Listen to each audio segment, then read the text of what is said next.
Ray New versus MCD. Command and Conquer versus Drive.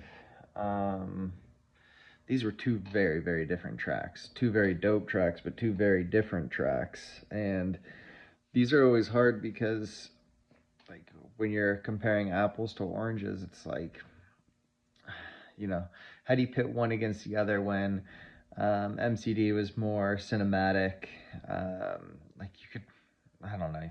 He's a creep, man. You could hear the footsteps in the background. You could hear the screams in the car. It's like it almost reminded me of Stan a little bit, but I don't know, like a darker, more twisted. Like I remember listening to the Serial podcast with Adnan, and I was like, oh man, MCD's gonna be on a podcast soon.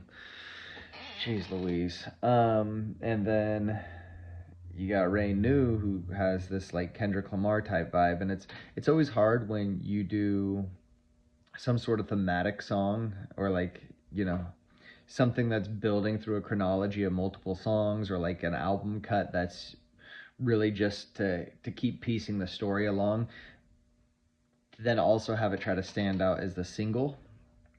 um so I think this is a really interesting, really tough battle. For me, just because I'm more into the rap and the technical, um, like rhyming, delivering, cadences. I think Ray New was what I would go back to and listen again. I'm not super fond of hearing people get tied up in a car and dying.